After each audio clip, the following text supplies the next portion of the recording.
Please welcome Peter Yang, HarryB from Voldex, AbstractAlex from Twin Atlas, and chiefwildin from Sawhorse Interactive to the stage.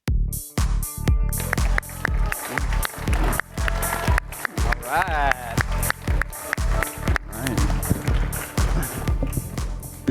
All right, well, good afternoon, everyone. Welcome to our session on how to use analytics to grow and improve your experience. My name is Peter. I am the product lead for creator analytics at Roblox. I'm very lucky today to be joined by three amazing creators. Harry, do you want to start with intros? Yeah, thanks, Peter. I'm Harry. I'm head of growth here at Voldex. I've been with Voldex for about 2 years. I've been in gaming for about a decade. At Voldex, we work on 3 main titles: Driving Empire, the #1 driving game; Dungeon Quest, #1 dungeon crawler; as well as Ultimate Football, the #1 football game. I'm AbstractAlex, Alex Hicks, the co-founder of Twin Atlas. Been on Roblox since 2009, so well over half my life at this point. And we'll be talking about some of the games that we work on as well.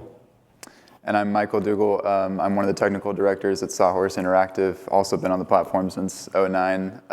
And yeah, just overseeing the development of all of our projects over there. Cool. All right, so here's what we're planning to do today. I'll start by sharing some exciting product updates on analytics, and then we'll spend most of the time diving into real tactics that our top creators use to improve engagement, monetization, and acquisition for their games. So, our vision for analytics is to guide every creator to take the most important actions to grow their creations. And we've been really busy shipping this year. Recently, we launched a brand new experience overview page that gives you one place to see the most important insights and benchmarks for your experience. So for example, if this was your game, you can see that there's room to improve on your average session time and your day 1 retention. So you should probably focus on improving those metrics to grow faster. But how do you actually know how to improve these metrics? Well, that's where our new funnel and economy analytics come in. For example, if you track your onboarding funnel, you might see that most of the drop-off is happening in step 2. So improving that step will likely improve your retention and your engagement and help you grow faster on Roblox. We've also heard loud and clear that you want to be able to track any kind of event out there. And we've been hard at work on this feature, and I'm excited to share that we will deliver custom events to all creators in just a few weeks.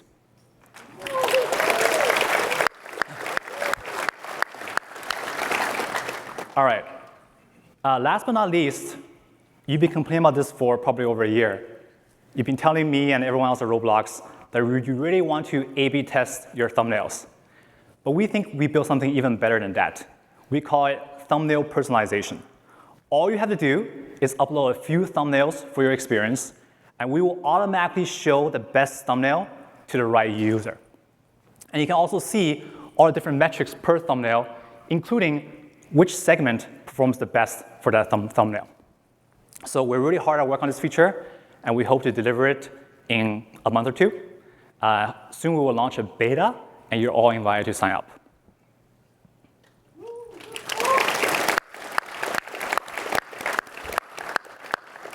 All right, now let's get to the heart of the matter. How exactly do you get discovered on Roblox?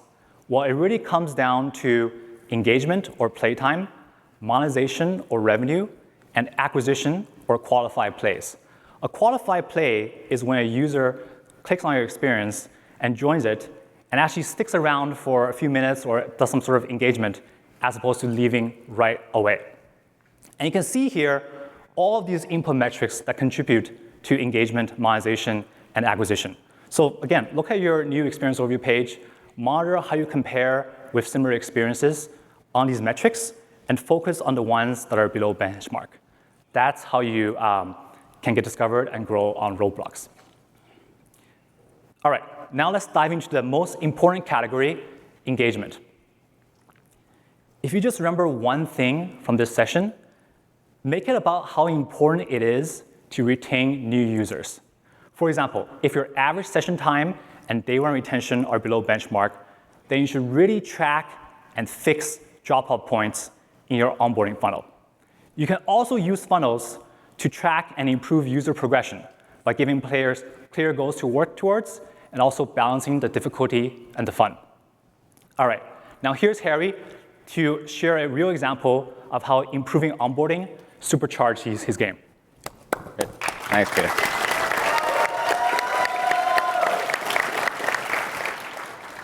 All right. Great.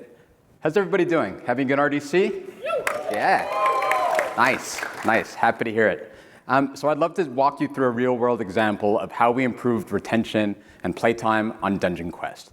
Dungeon Quest is a dungeon crawler that's been on Roblox for 7 or 8 years now.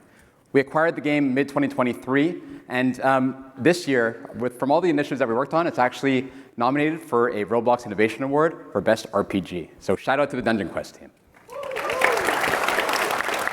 Nice.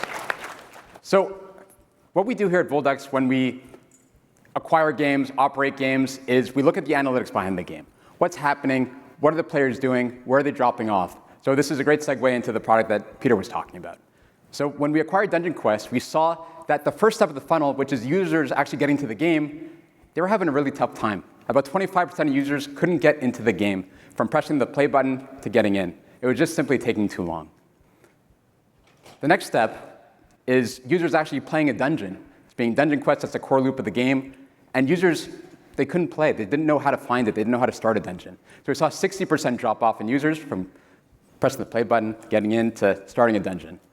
And then if users can't start a dungeon, then guess what? They can't finish a dungeon. 70% of users couldn't finish their first dungeon in the game. So these were some really, really large friction points that we knew we had to address.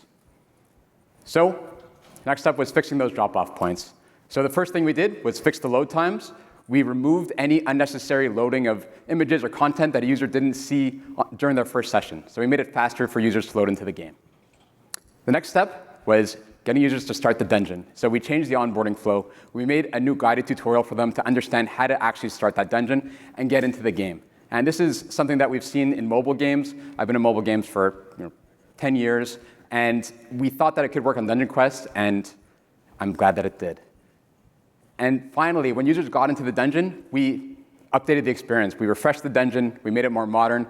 We adjusted with the flow of the dungeon itself, different enemies. We made it a bit easier for users to complete the first time so they could actually get through it and enjoy the content. So those were the 3 big initiatives that we focused on. And one thing that's really important to us, before we deploy anything into the game, I won't say anything, but a lot of initiatives, we make sure to test things. We A/B test things. So kind of what Peter was talking about in terms of testing thumbnails, we do this with content in the game. And we do it for 3 main reasons. First, to make sure we don't break anything. Second, to make sure that we reduce any external noise. And third, to make sure we find the ideal configuration.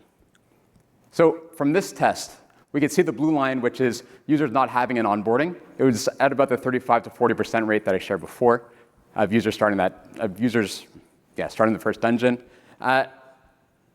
When we look at the 2 other configurations we put together, we have the yellow line, which was users having the full tutorial, and then the red line, users actually teleporting into the dungeon. And we saw that the users teleporting directly in had the best impact on the game. So that's the configuration that we went with. And what did all this net out to? A 40% boost in day 1 retention, which was huge. It was huge for the game. It was huge for surfacing on the platform. And it was a great initiative. So we see that users that survive their first day, they have a much higher likelihood of coming back on day 1. So that's what I want to share about Dungeon Quest. And now I'll pass it over to Michael.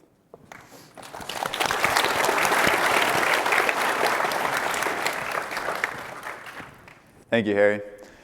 So today I want to talk to you a little bit about some brand work that we did on Walmart Discovered, which is another Roblox Innovation Award nominated game, and we're super thankful for that. One of the things that you may know about working with brands, or may not, is that you typically work towards very specific KPIs that they put forward. As a brand, they have interests that may differ from what you're used to as a regular experienced developer trying to make a living for yourself. So in our first phase of Walmart Discovered, we really focused on their KPIs and getting this world out to users and showing them everything that Walmart had to offer the community. But there was room for improvement. You can see up on the slides there that the world was very colorful and engaging and bright, and it was a really great looking world that our artists designed. But as we started to analyze the experience and some of the analytics, we could see that we needed to improve our average session times. we were at an average of about 3.8 minutes, and it was much lower than the benchmarks for everything else on the platform. So we decided to dive into that. And in order to optimize it, we started following the user journey. And that's a pattern that you'll see as we talk about some of these experiences. It's even something that Harry just shared with us a minute ago, is the most important way to, or the most effective way to get in and start figuring out how you're going to improve these analytics is just follow what your average user does. So when we got in there and we checked that out, we decided most of these guys are saying the world is just too confusing. They're too overwhelmed by everything that's going on. It's not very clear where to go or what to do. So we needed to fix that. So in our phase 2 update of Walmart Discovered this last June, we did a couple of redesigns of several key points in the world. The first one was the spawn location. In the previous version, we'd spawn them in a little box room because we didn't want them to get overwhelmed, but we found that closed them in and they couldn't figure out how to get out of that. So we opened it up, we put everything right around that spawn point. You can see a little glowing bridge there that led them right over to where our glide and seek game was at. And this new design helped push them towards all of these core loop mechanics that we had set up and were in the game, but they weren't necessarily engaging with. Other systems, such as the mini games, we evolved to be a lot more immersive and expansive and replayable. The mini games in the first version were something that you only got into when a little UI popped up, and it just wasn't very clear on how to get into that. So we saw a huge boost. You can see that up there on the graph that our 3.8 minute streak there, and then right when the update came out, you can see a clear increase in users just engaging with the experience in general, and then kind of the way that it averages out over there. It led to 110% average session time increase. And in mini games alone, we saw an average time of people going from 2 minutes in mini games to now 32 minutes per user on average in our new glide and seek game. So that's really what we wanted to focus on, was like just follow that user right from the instant that they get into the game. Where do they go? What do they do? Where do they drop off? And how can we fix that, or how can we change our world in order to make sure that they're getting the most out of it? And now I'll pass it over to Alex.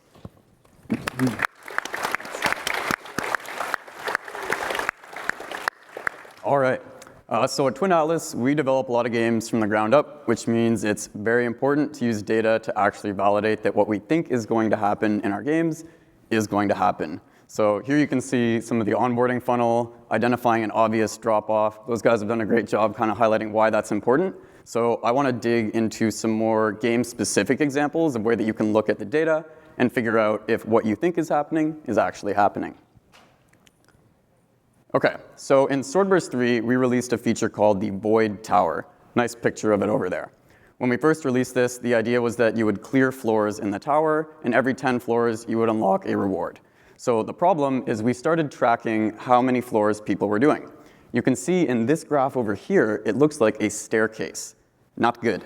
So what we hypothesized was that, okay, to collect the rewards, you actually have to leave the tower. That's how we developed it. And we thought people would just, play through the tower, do 30, 40 floors, and then they would leave and collect those rewards. That's not what happened. As you can see in the data, people were immediately leaving the second they unlocked that reward to collect it. So way to fix that, let people actually collect the rewards within the tower, and you can see we got a much smoother drop-off there. So that's kind of an example of how you can amplify the effect of a feature that you've made using that data.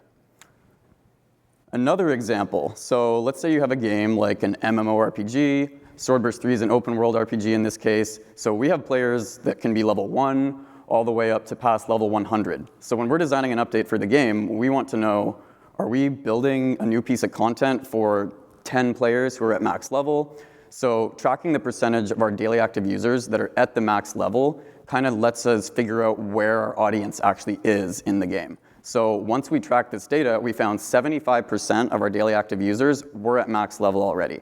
So that means if we were adding content to the middle of the game or improving the first-time user experience, that was not going to be impactful for those users. So it's really important just to understand where your audience is spread out, especially if you have a large game.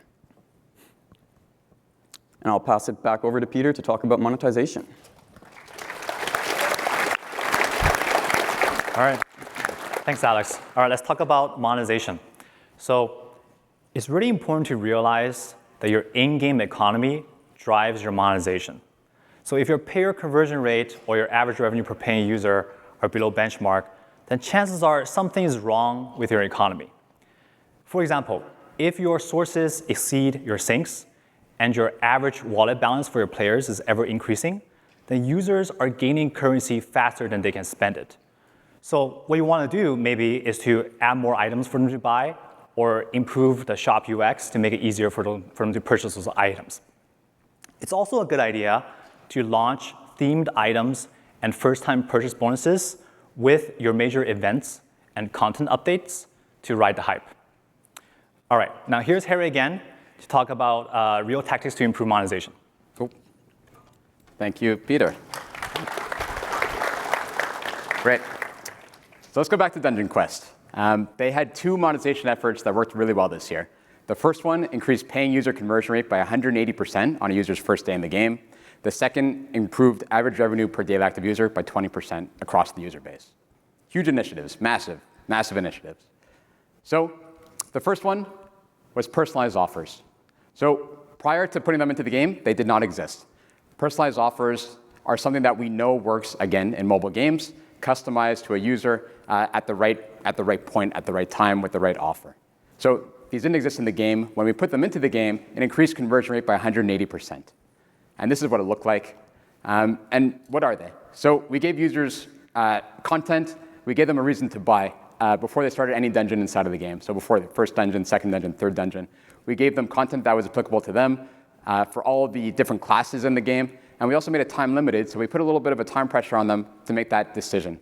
So this initiative, as I mentioned, increased paying user conversion rate on the first day of users in the game by 180%, which was huge. Now, the second initiative, we improved the store layout. Peter just talked about improving the UX inside the store. We did this inside of Dungeon Quest. And yes, here's the old shop. It wasn't great. It was a little bit outdated. It had this ongoing sale with 40% off for about 8 months. And we knew that there could be a lot that could be improved there. So what did we do? I'll just click through. So here you can see the store. Updated UI, much more visually appealing. We made a scrolling store with quick access points on the left side. We created rotating offers inside of it. We surfaced the daily reward, which also had a respin option inside of it. We surfaced the personalized offers within it, and a lot more went into that. And as I mentioned, the revamped store provided an uplift of 20% in terms of average revenue per user.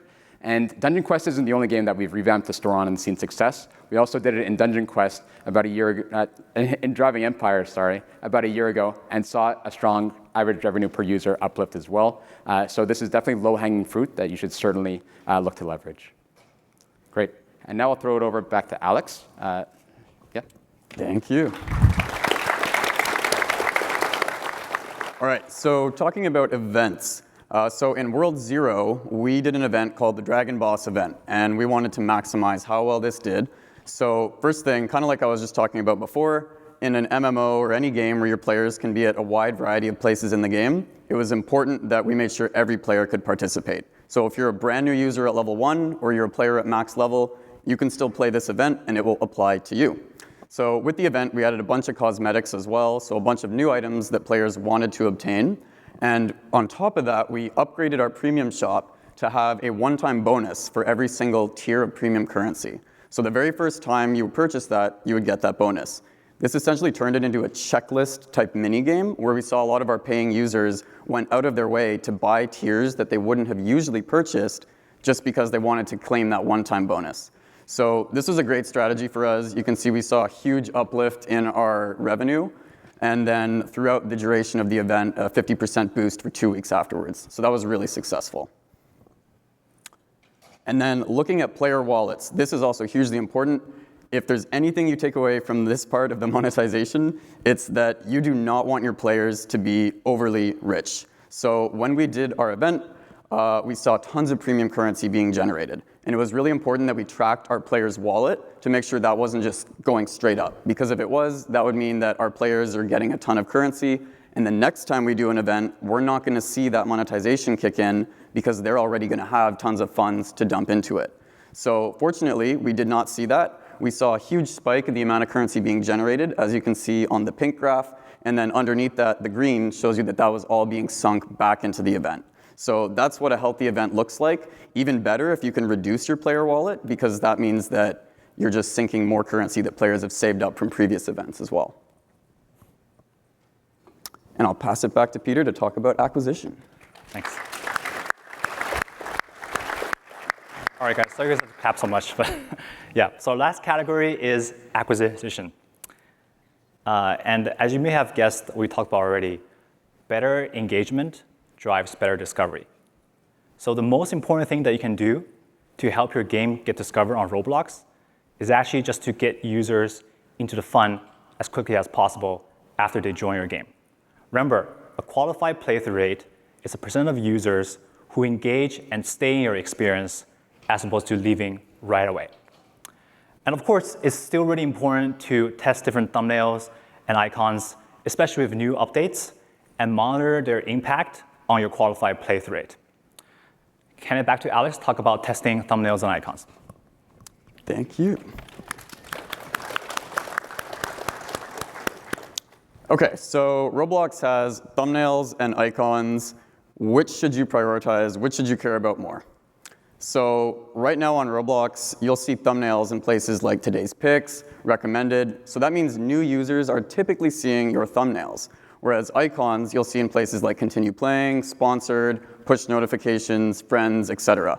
So it's really important to think about this, because if you get a new user who likes your thumbnail and they come back the next day and they see an icon and they don't associate that with your thumbnail, you could lose a play.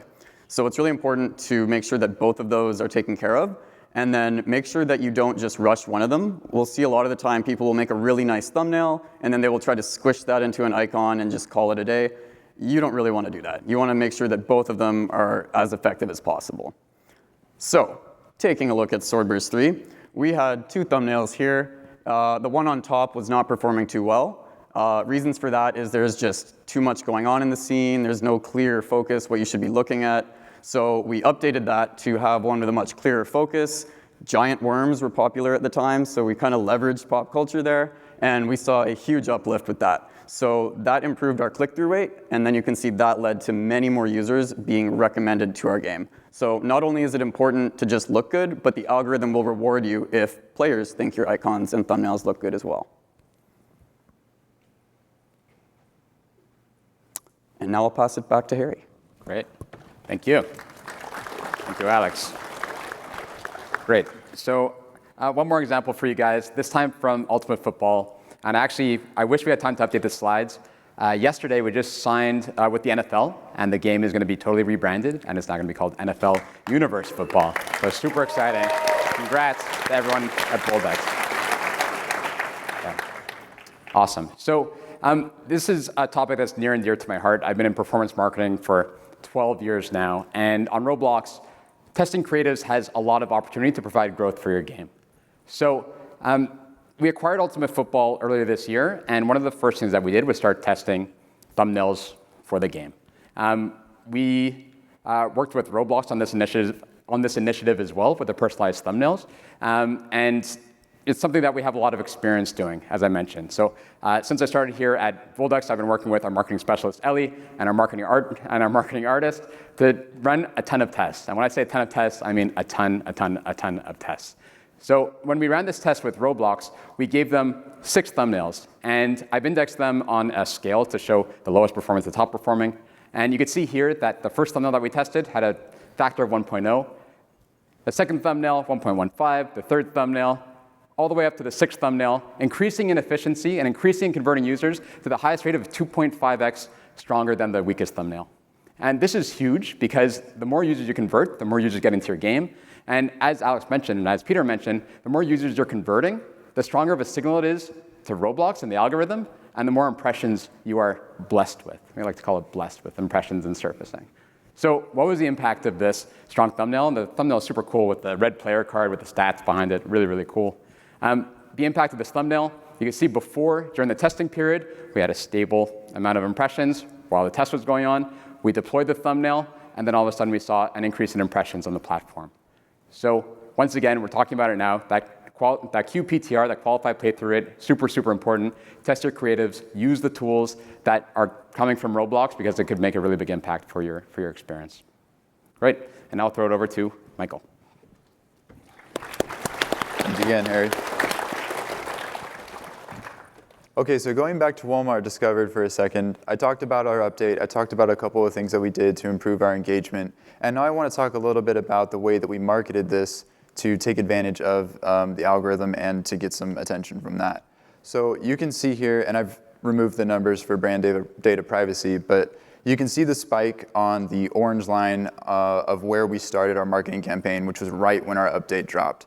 So we had done our testing. We knew that this was going to be more engaging. We knew that this was really positive for the experience. And so we wanted to make sure we got as many people in there as possible so that they could see the updates and improvements and engage with it. And so we did a big ad spend, and then you can start to see the effect that it had. So notice that these are on different days. We did our big ad spend, and then on the back end, Roblox's algorithm is able to see that, start tracking it, process it, and then you can start to see our recommendations start to go up. That's because we improved our engagement times, and our qualified playthrough rates were going up as well.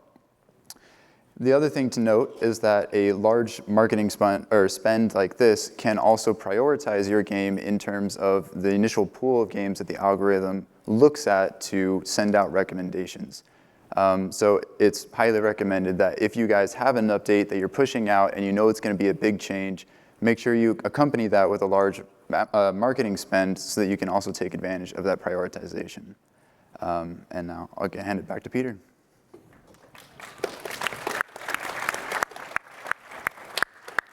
All right, everyone, so let's wrap up. To grow your experience, focus on engagement, monetization, and acquisition in roughly that priority order. To grow engagement, make your game fun for users to return to by improving user onboarding and user progression. To grow monetization, help users invest in your game by balancing your economy and launching new items with your content updates. And finally, to grow acquisition, attract new users by getting them into the fun quickly after they join your game and testing different thumbnails and other assets. Thank you all for coming. And now we have a few minutes to answer any questions you may have.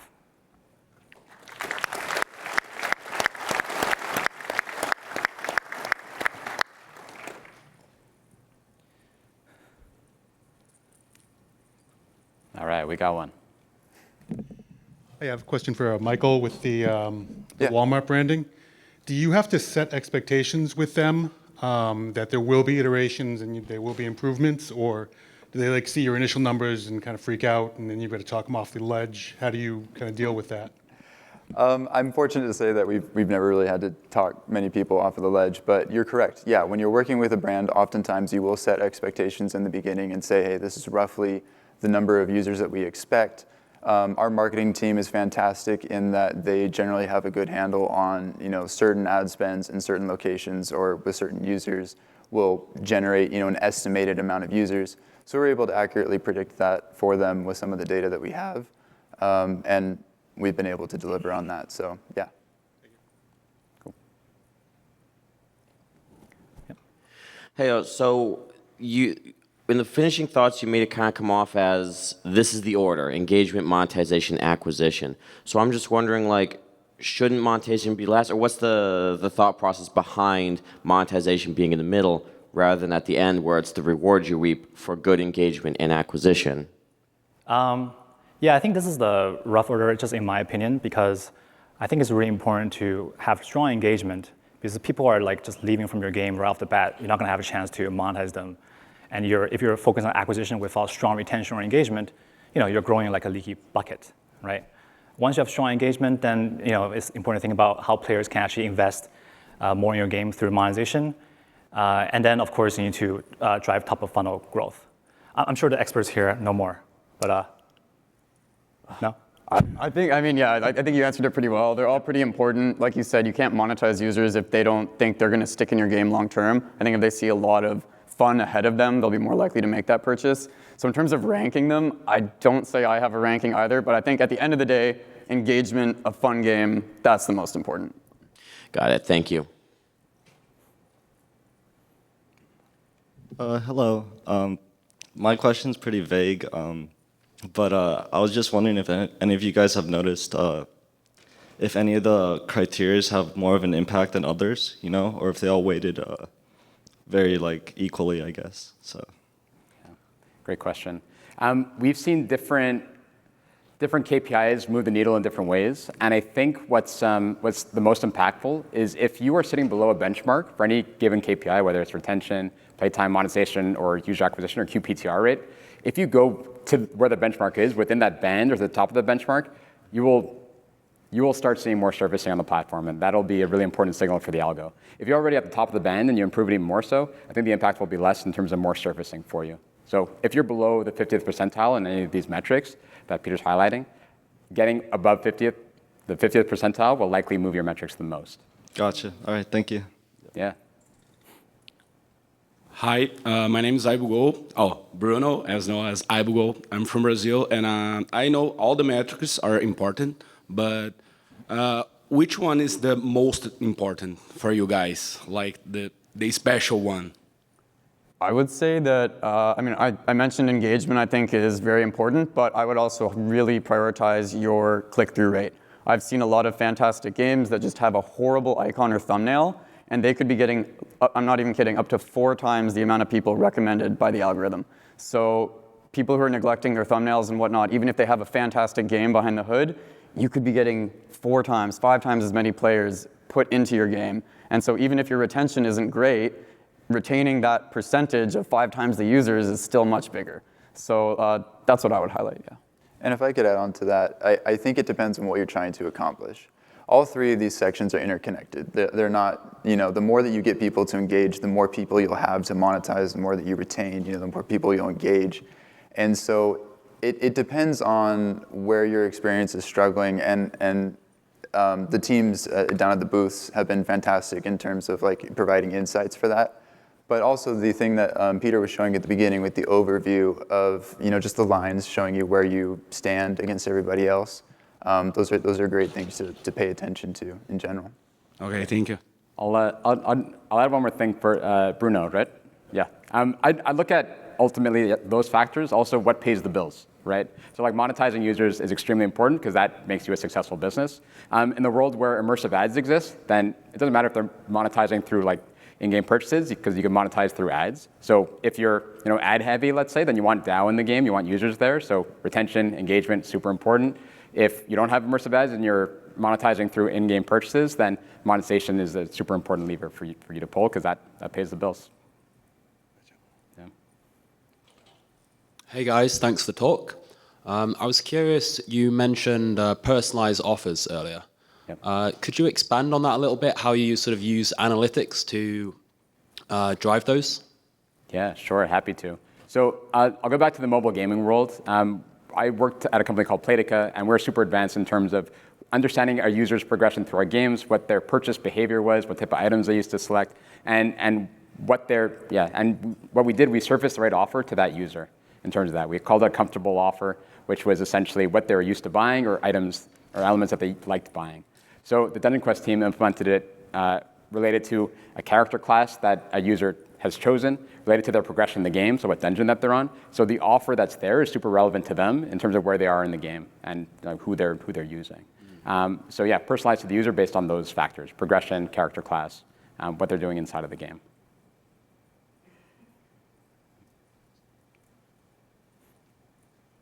Hey guys, nice to meet you, and I appreciate your presentation. I'm Matthew from Indigo. Some of you might know me. I was really wondering, what can you say about thumbnails and overall icon degeneration? Because I think all of us understand that if you change an icon too often, at some point it can lead to to overall decreasing of the CTR. So what are your thoughts on that? About how often you can change it, as well as when you should change it in the first place? Yeah. I would say we typically try to do a change with our update, but we will monitor those metrics very closely, and if we see them dip off, then we will revert that. Now, when thumbnail personalization comes out, I think that's going to completely change the dynamic here. So my answer might not even apply in a month or two. But yeah, we just heavily monitor it. We don't update it more than once a week unless we see, we put in a new thumbnail on a Thursday or something. It's not performing too good by Friday. We want to get that out of there by the weekend. Yeah, with personalization, and we're still working on it, but the idea is that, the algorithm is smart enough to just divert more traffic to the one that's performing the best. It's also possible that one thumbnail could be performing very well for a certain age group, but another one could be performing well for another age group. So that will be possible with this feature. You can have two thumbnails live at once, as opposed to always switching 100% of traffic to one. Yeah. I appreciate it. Thank you. Oh, you're back. It's me again. So, as you said about monetization, so I have some games. They are popular in Brazil, and we had some problem people in Brazil don't used to buy Robux because they are kind of expensive there. So all my metrics of my games are good, but my monetization are really low. And how do you guys handle this in countries that people don't used to buy? How do you balance the price in your games? I would, just not in terms of pricing, but I would really highlight localization here. So I don't know if it's necessarily possible to get people who might not have a lot to spend on games to spend more. But if you target demographics, very rich countries, then make sure your game's localized and tailored to those users as well as things like premium payouts. That would be my tip there, just to make sure that you're approaching a global audience rather than just one market. And I'll plug a Roblox tool that they were talking about this morning. They talked about localization of prices in games. So let's see. Let's see if it works. Let's see how it does. Thank you. Yeah. All right, thanks everyone. We'll probably hang out in the back a little bit outside if you won't have any questions, but thanks so much.